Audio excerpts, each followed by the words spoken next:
Assalamualaikum bro, kali ini saya membahas alur cerita Donghua Tales of Demons and Gods. Sebelum ke alur ceritanya jangan lupa ya bro di like, subscribe, komen biar tambah semangat lagi buat kontennya dan cepat berkembang channel ini. Selamat menyaksikan. Di awal film kita diperlihatkan Neili setelah pertarungan melawan Guisa. Neili dan teman-temannya pun kembali ke kota Glory. Esok harinya di asosiasi alkimia para alkemis sibuk membuat pil baru. 时间紧，任务重，大家都加把劲。 Begitu selesai pil tersebut pun langsung dipasarkan, para pembeli merasa ragu dengan pil terbaru yang berguna untuk memelihara jiwa, ditambah lagi dengan harganya yang sangat mahal. 这是突破到了白银级， 魂丹还有灵魂丹，41000币不二价。 Info itu sampai pada keluarga keramat dan membuat ketua Ming terkejut. Sementara itu Chen Lingzhen bertemu dengan direktur yang untuk memesan pil, dan memberinya bahan ramuan. 没关系，我可以预定下一批次。 Di sisi lain Chen Zhu sedang pamer pada temannya karena pil konsentrasi jiwa. Mereka juga bilang bahwa dengan pil itu Chen Zhu pasti dapat mengalahkan Neili. 到时候我要让他跪在我面前祈。之后压制聂离还不是小菜一碟？ Sementara itu direktur yang mengantar hasil penjualan kepada Neili. Di situ direktur yang marah karena dipanggil bibi oleh Lufio dan Luso. Esoknya para murid pun berkumpul untuk ujian kedua. Karena adanya pil baru kemungkinan para murid memiliki kekuatan yang sangat besar. 还是聂离那小子和沈秀的赌约呀！这批学生肯定比往届更胜一筹。 Semua murid mempersiapkan kekuatan mereka dalam ujian tersebut. Di situ Ning Er baru saja datang dan mendengar panggilan dari Lufio, tetapi ternyata Ziyun yang mereka panggil. Hal itu pun membuatnya Ning Er kecewa. Setelah Ziyun pergi, Ning Er mendatangi Neili dan menanyakan tentang keluarganya juga menawarkan bantuan kepada Neili. 手段更是阴险，我担心你们会支持不？ Kemudian Chen Fei pun datang menemui mereka dan mulai berdebat di sana. Tak hanya itu Chen Fei juga mengancam Ning Er. Melihat hal itu Neili pun tidak tinggal diam. 聂离，还不把你的脏手给我拿开！不错，你又是哪位？认识我家宁儿？这么一想，聂离还挺有骨气的嘛。我从未承认过你是我的未婚夫。你沈飞是什么东西？不会吧？那可是到了白银等级的沈飞。 Karena itu Chen Fei menantang Neili untuk berpartisipasi pada turnamen yang dibuat keluarga keramat. 敢不敢来参加我们神圣世家组织的天才比？ Ziyun pun langsung mendatangi Neili setelah mendengar bahwa Neili menerima tantangan Chen Fei. Setelah itu ujian pun dimulai. Di situ Neili mengingatkan tentang perjanjiannya kepada guru Chen. 有约吗？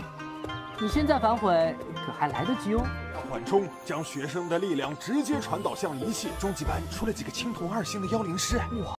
Kemudian Chen Zhu pun maju sebagai peserta pertama dan kekuatannya berada di peringkat perunggu bintang 1. Hal itu membuat Chen Zhu menjadi sombong. 是神圣世家的嫡系子弟，不错。灵魂力115，你已经是一名青铜。 Namun siapa yang menyangka kalau teman-teman Neili dapat mengalahkan tingkat Chen Zhu yang berasal dari keluarga keramat. Hal itu membuat semua orang sangat terkejut.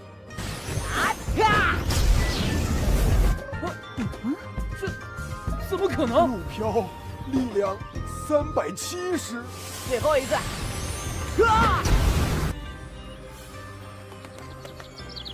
367。什么？不然以他的天赋，哪止青铜3星？ Wakil kepala sekolah yang melihat kemampuan itu memasukkan mereka semua ke kelas jenius. Selanjutnya giliran Luzo untuk melihat kekuatannya. Semua orang di sana dibuat terkejut dengan kekuatan Luzo yang mencapai peringkat perak. Bahkan kristal spiritual pun sampai hancur. 力量500。叶墨大人有资格决定如何培养了。 Sementara itu para senior merasa kagum dengan kekuatan para murid pemula. Kemudian Ziyun dan Ning Er maju untuk mengecek. Tak jauh berbeda dengan Luzo, kristal spiritual pun kembali hancur. Namun hal itu membuat Ziyun dan Ning Er saling cemburu karena Neili pasti membantu mereka. 神圣世家的天才，一下子就被比下去了。聂离一定也帮了紫云，宁儿肯定也得到了聂离的帮助。 Setelah itu giliran Neili pun tiba. Di situ ia sedikit mengejek Guru Chen. Di setiap ujian tersebut Neili mengendalikan kekuatannya dan berhasil mengeluarkan 100 kekuatan jiwa secara berturut-turut. Dan karena hal itu Chen Zhu merasa kesal karena kekuatan yang dimiliki Neili hampir menyamainya. 不是每个人3次力量测试都刚好3次，力量100，能带给我们惊喜。为什么？为什么又刚好是100？100，夜里灵魂力100，星空一醒。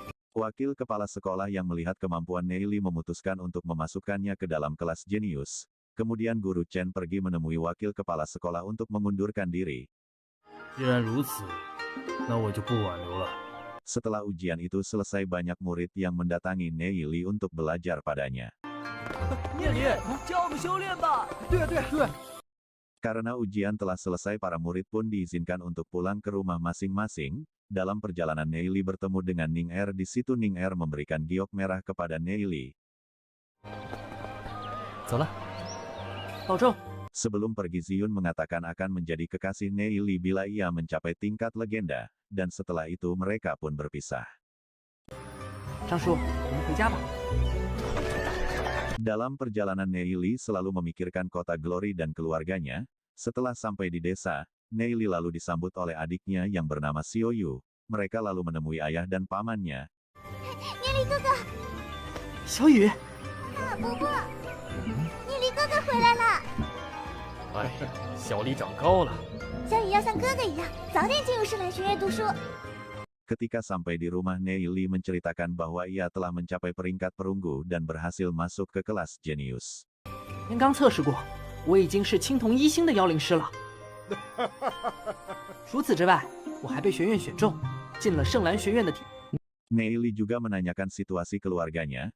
Ayahnya pun menjawab bahwa keluarga keramat telah mencuri bisnis mereka. Namun tiba-tiba banyak keluarga yang datang untuk meminta kerjasama termasuk asosiasi alkimia. 组长调查后才发现是炼丹师协会手。 Malam harinya Neili pun pergi untuk berlatih. Ternyata selama ujian Neili menyegel kekuatannya agar hanya mencapai peringkat perunggu. Di situ Neili pun berkultivasi untuk melepas kekuatannya, dan mulai berlatih untuk mengendalikan bayangan iblis lampu.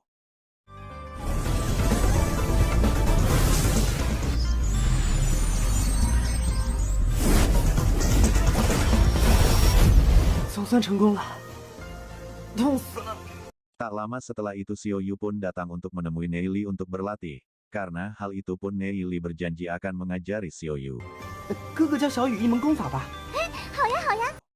Di saat menunggu Xiaoyu berlatih Neili merasakan aura membunuh yang sangat kuat. Ternyata mereka adalah guild kegelapan dan mereka datang untuk menghabisi Neili. 是他们。可以神不知鬼不觉的把他们干。 Kemudian Neili meminta adiknya untuk segera melapor kepada ketua, sedangkan ia pergi untuk melawan mereka. 好了，觉怪怪的，是我太多心了，不缺腥味，跟我来。 怎么消失了？ Setelah berlari cukup jauh Xiaoyu pun berhasil memberitahu kepada ketua kalau mereka telah diserang. Sementara itu Neili masih bertarung melawan mereka. Dengan kekuatan iblis lampu Neili pun berhasil membunuh 2 anggota guild kegelapan. 是你！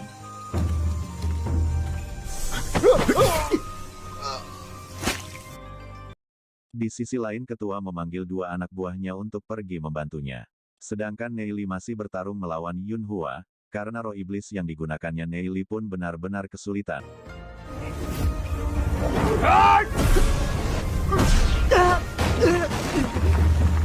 解去！可惜。